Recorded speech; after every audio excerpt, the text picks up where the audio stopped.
There are plenty of times when I don't feel extremely confident, but I always come back to that quote. If I know more than the average person that's viewing this reel or whatever it may be, then I can provide some value to one person.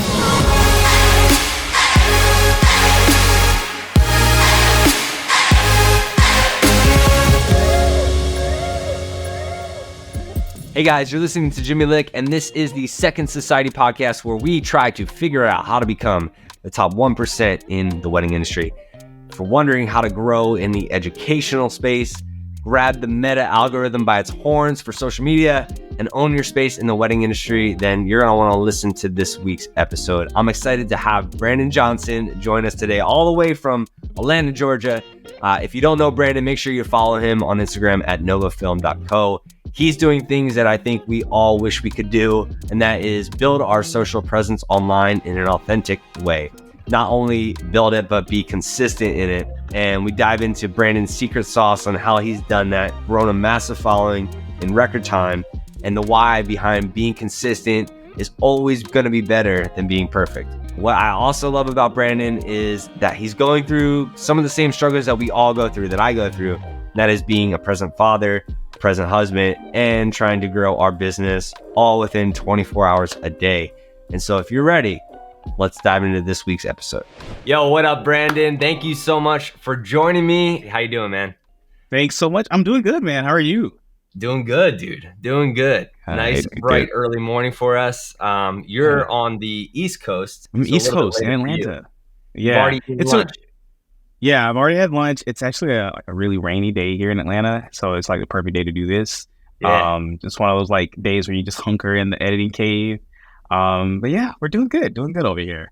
Heck yeah, man. I'm super excited to have you on this podcast. I know you have a lot to offer, but why don't you tell the audience just a little bit about yourself in case they don't know who you are, but they should know who you are. Absolutely. Everybody should know, right? Well, my name obviously is Brandon Johnson. I'm a videographer. I'm based in Atlanta, Georgia, in the heart of Atlanta right now. And I've been a filmmaker for going on, this is year 6 for me right now. And I had a quite unconventional introduction to the videography space, and specifically the wedding videography space. I actually went to school for nursing and I was working in the health field up into COVID. And then I had a complete change of heart and started taking this hobby and turned it into a passion. And what happened was my wife and I, we got married back in 2018. And one of the biggest mistakes still to this day that we made was we did not hire a wedding videographer. This was before I was like in the wedding video space. We had a photographer. She was amazing, but we didn't have that wedding videographer experience that we wanted. My wife wanted it. I wanted it, but I was counting the numbers, crunching counting the pennies. And I was like, I don't know if we can really afford this. And it ended up being like our biggest regret. And on our 1-year anniversary, we went back and looked at all of our pictures, and we were like, man, there's so much of our wedding that just in 1 year's time, we already don't remember. Well, a couple months go by and we go to a family reunion, and we come to find out that my wife's uncle had this like old school camcorder with the like cassette in it. Yes. And we didn't there was so much going on the wedding day that I swear I did not even realize it. She didn't even realize it. And he filmed like a good 60% of our wedding. He caught all the high moments. He caught some getting ready of me, some getting ready of my wife. He filmed the entire ceremony, our first dances with our parents, and obviously with me and her, some reception fun. And I remember we were at the cookout for the family reunion, and he was like, oh yeah, I meant to tell y'all, I need to give y'all this cassette from your wedding. And me and her look at each other, because at this point we're like, well, it's just a lost cause. Like, we'll never be able to like go back and relive that day. And he was like, oh yeah, come in my house, I got it. It's sitting on top of this box, this random box. And sure enough, it's this cassette with Brandon and Kim written on it. And a couple months later, we find this company that like digitized the cassette. And sure enough, we rewatched our entire wedding from like a third person perspective, and we boo-hoo cried. Dang. And we actually like recorded ourselves watching it because we thought that there was no footage at all besides like cell phone footage. And we recorded that and put it up on YouTube. And right then and there, I was like, I want to do this for other couples. I want to provide these memories for other couples because if I forgot so much in one year about my own wedding, I want to make sure that no other couple experiences this, or at least try and make it so that no other couple experiences this. So that's what springboarded me into the whole videography world. Um, and it's just taken off from there, man. It's just taken off from there. But aside from work, family wise, obviously I'm married to my lovely wife and I have two little rambunctious rugrats right now. I have a son that's 3 years old, and we also have a daughter that is 1 year old, and they keep me busy outside of the film world. Yes. Yeah. That's awesome, man. So in Atlanta, got the family already, brand new kids. You're running your own business now. Outside of the Living the dream. healthcare, cushy job. Now you're doing entrepreneur work, right? And Yeah. then kind of coming up into this education space that I just love so much. I've been following you for a little bit now. Yeah. Feels kind of like forever, but it hasn't been. Only Hasn't been been that long. a year, and I kind of want to know what got you into this. You're almost at what 50,000, over 50,000 followers on Instagram, Yeah. right? Yeah. And creating some of, I think, the best content that I've seen on Instagram in a long time. Oh, stop. Yeah, no, I'm serious, man. Just No, killing it. I appreciate it. It's been yeah, we're trucking on to 55K right now.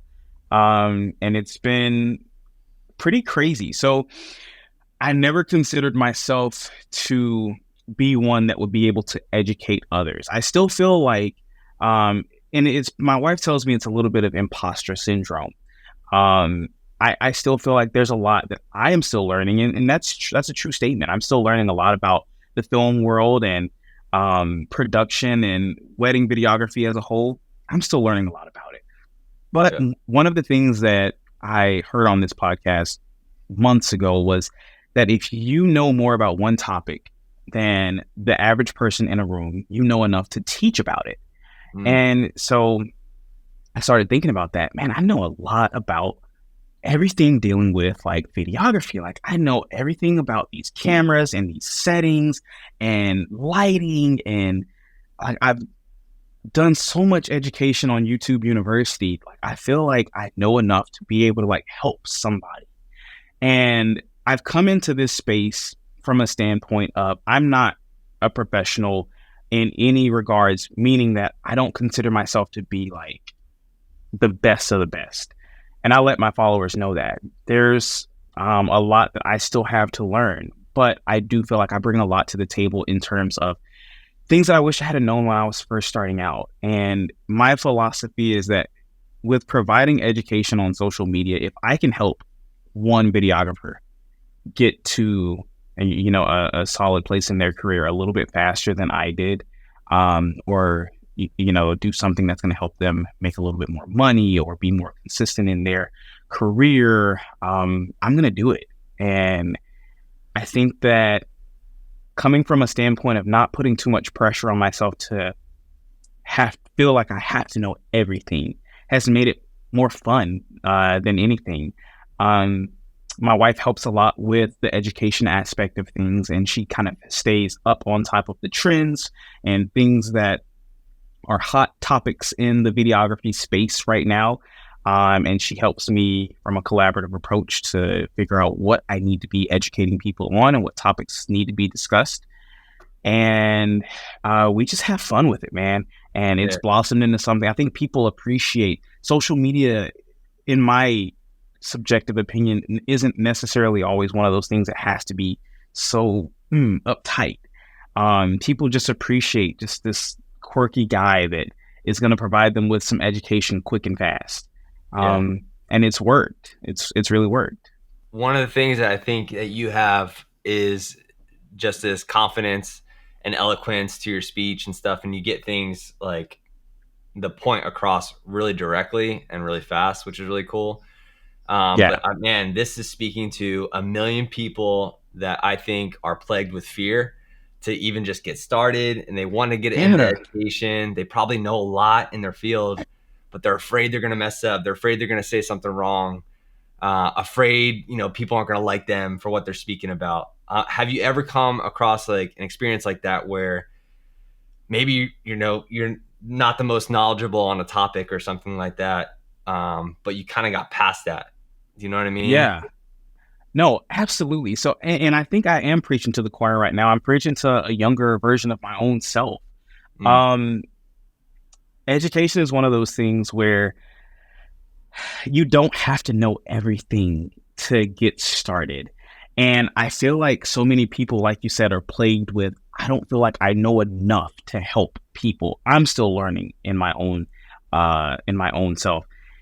And there are plenty of times when I don't feel extremely confident in the things that I may make, but I always come back to that quote. If I know more than the average person that's viewing this reel or this TikTok video or whatever it may be, then I can provide some value to one person. And my mentality is if I can help one person, then yeah. all of this is worth it. I think a lot of times we get so caught up in the numbers on social media, right? Like Yeah. everyone wants hundreds of thousands of followers. Everyone wants their videos to go viral and get millions of views. And it doesn't always have to be that. If you really sit down and think, how many people is 500? Like getting 500 views on a reel. For a lot of us, that's discouraging and we want to stop. But if you really think about how many people is 500, 500 people have had their eyes on my content. 100 people have had their eyes on my content. That's a lot of freaking people, man. Yeah. And so many times we get caught up on like the what ifs and what if it doesn't do well and not enough people like it, or it's not going to do well with the audience and they're going to pick me apart. I don't care. And maybe that just dates back to the type of person that I am. Man, I have been spit up, chewed, swallowed from some of the stuff that I've put out. Social media it can be a dog eat dog world, man. There have been plenty of education videos where people have said the meanest and rudest things in the entire world, but you can't let that discourage you. That kind of comes with the territory. There's millions of people that are out there that will have the opportunity to see your work, and not everyone's going to look at it from a positive aspect. Just got to be ready for that. Yeah. Yeah. What helps you combat all that discouragement, do you think? Like, I consider myself to be a very optimistic, glass half full type guy. yeah. Whenever that happens, and it does happen, the more and more you post, the more and more the algorithm pushes your videos out, and the more your video gets in front of people. And sometimes your video getting out in front of those people isn't always the best thing, because you are sometimes met with negative comments. Sometimes people, like I posted a video about how to set up like the easiest interview lighting setup and how to like achieve Rembrandt lighting. And I made a very big mistake in that video with my key light, and I did not have it positioned correctly in the graphic that I uploaded. And by that time, the video was already like popping off. I was like, ugh, do I take it down and restart it over? And people were like, Brandon, this, like, I think you made a mistake in this. And some people were nice about it. Some people were not so nice about it. And you just gotta roll with the punches, man. I mean, it's bad to say that, but unfortunately, social media is one of those mediums where people can say and do whatever they want. And you can't let that negatively affect you and the reason or the why that you do all of this stuff. So, yeah, Love that, dude. I love that. What I see is that, you're not afraid to get started, right? Number one. correct. You're not afraid to learn along the way. You're not afraid when you make a mistake, and you just keep rolling with the punches, and you have your eyes set on a vision beyond the present and beyond all the people that are going to, say something, the mean comments. You just delete them. Do you know what I mean?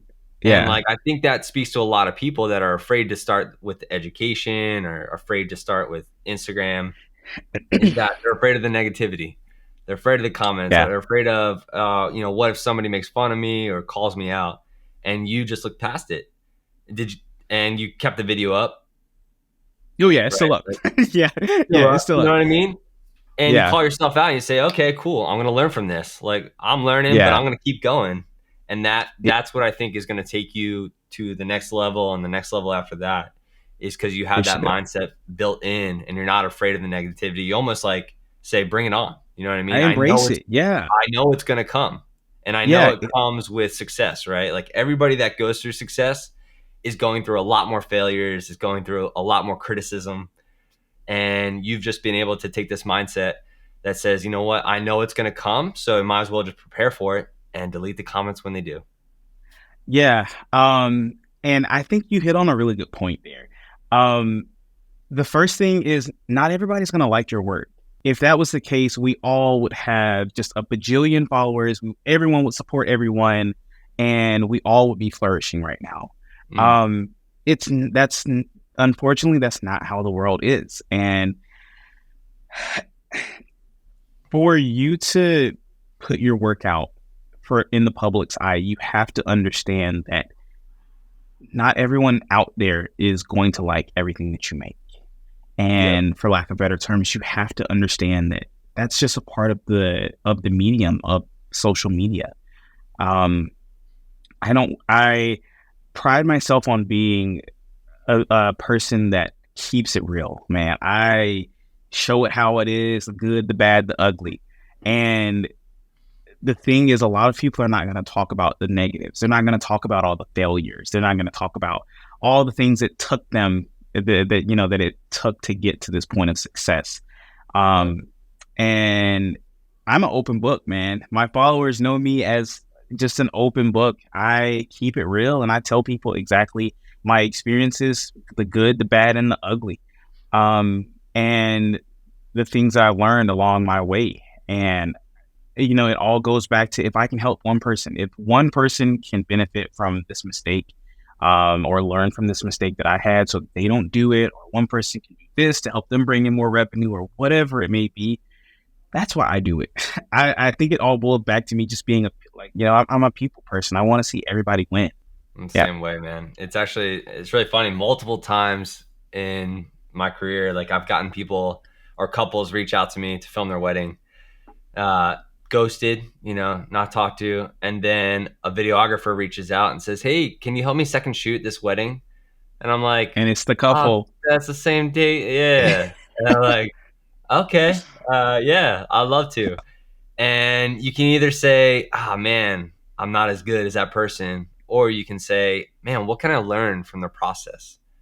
What can I learn about, their packages, their proposals, like what they're doing differently? What are they providing to the couple? Why are they going with them? You know what I mean? What are the little fears or the pain points that they're speaking into the couples that are making them feel safe and secure and want to go with them rather than you? That mindset in itself is what separates the good from the best, in my opinion. It's so easy to be woe is me, right? Yeah. Because we've all been ghosted. I have my honey book right now is filled with couples that reach out and then I never hear a single thing from them ever again. And that scenario that you talked about has happened with me. Someone reaches out, want me to film their wedding. I end up second shooting and I'm like, you look so familiar. Where do I know you from? Oh, it's because we had an inquiry call. But I feel like there's so much to take away from not being stagnant. Yeah. This is not one of those fields where you can just do the same thing that you've been doing for the past 5 years, past 10 years, heck, even past 1 year. One thing that we really, really harp on over here is constant improvement. What am I doing now that can be streamlined to help the client get to the finish line a little bit easier and a little bit more, provide a little bit more value, I guess I'll say. Yeah. And that mentality, I think, has worked really well for us. And I see a lot of videographers that do podcasts and are doing these webinars and in-person workshops and whatever it may be. It all goes back to your mindset. You have to have a mindset of growth and development, and that stagnancy will kill you in this industry.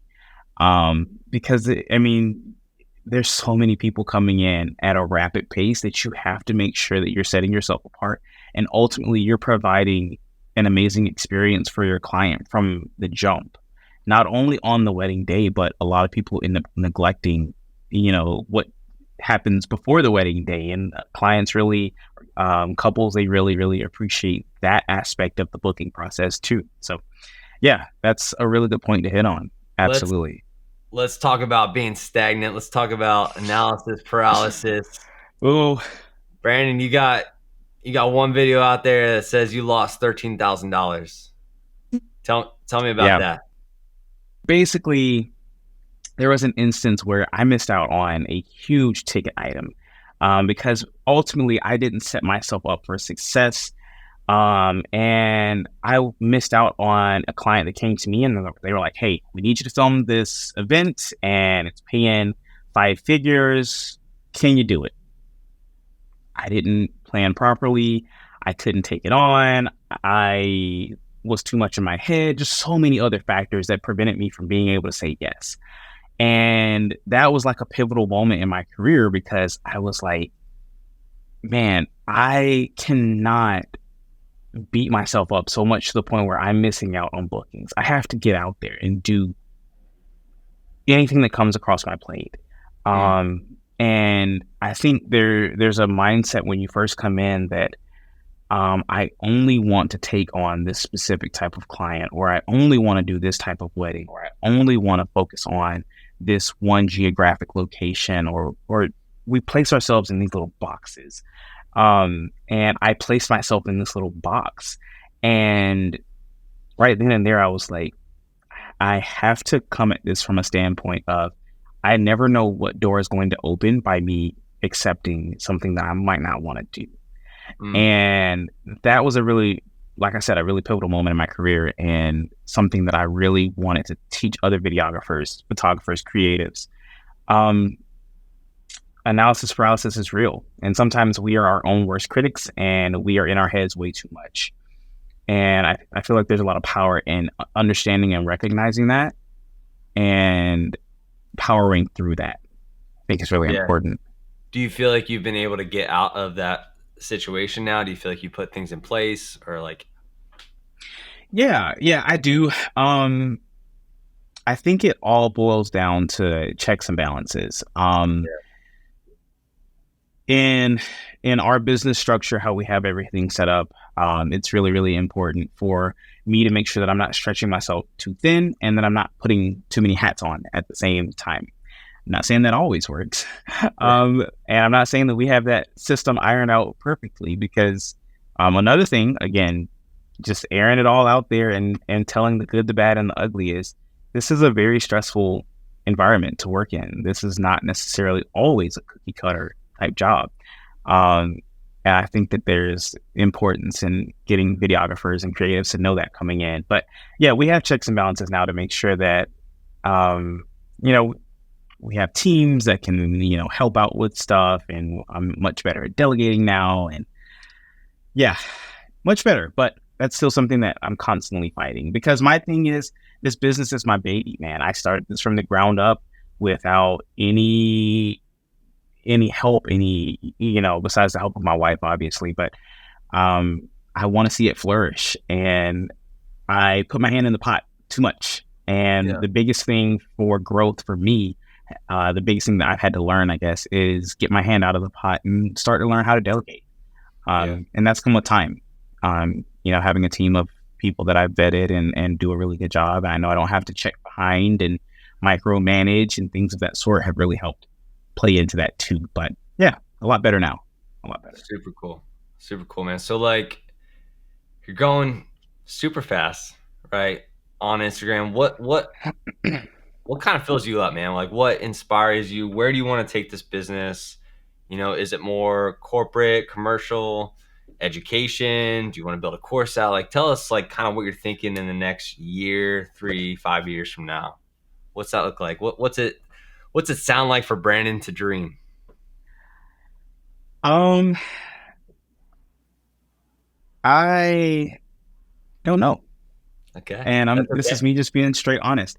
Love it. I have ideas of what I want, and I'll tell you those in just a second. But anytime I get this question, I always answer with, I refuse to place myself in a box.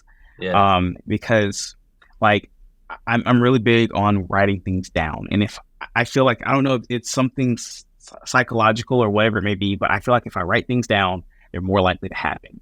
So every year at the start of a year, I have this huge board over here that you can't see, but it's all my goals that I need to reach for the year. And one example of this is I had a goal to reach 25,000 followers on Instagram by the end of the year. And we started sectioning our content out to make sure that we had slow, steady, consistent growth to eventually get us. At the start of the year, we were at like 17K. And so we At the knew start of that what was year? Start of the this year? start of, the start of 2024, 2024, we were at 17K. So, and it's been a pretty, I guess, steady growth process since 2023, but things have just kind of taken off since the start of the year. So we kind of placed ourselves in this box of only looking at 25K. And it's just blossomed into something so much more. So I don't want to put myself in a box and say, well, I have envisions to do this and make this amount of money and do this and this and this, because my future may be so much bigger than what I can even imagine right now. Yeah. But I will say a couple of things that I hope for. I want to make my own course one day. I have so much that it's hard for me to just pour everything out that I know into like 7-second reels on Instagram. And I want to like do it professionally. I want to do it right. I want to get a company to help me make modules and where people can sign up for my class. And I want to hold like masterminds and like lives where people can submit their films. And we've actually started doing some of that right now. But I want to like help other videographers see firsthand, how can you get better? My whole goal in all of this is I want to provide the help that I needed when I first started.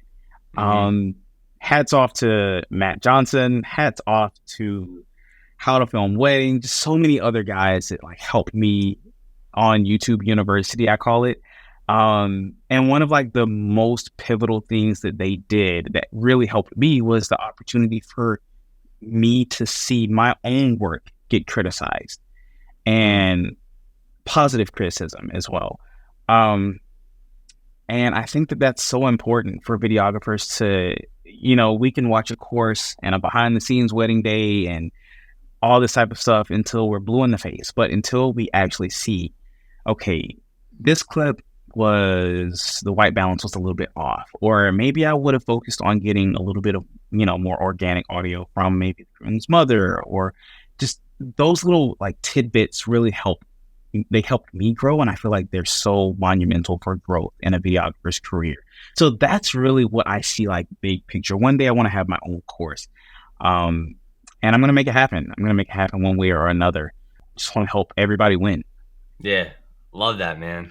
Well, you're doing a great job so far. So hats off to you on that. I appreciate it, man. Yeah. And then you also got clothing line going right now. Yeah, we do. So I wanted to make a clothing brand that was specifically for creatives, and I have fallen in love with it. It's called Creative Beings, and I'm actually wearing a piece right now. Let's go.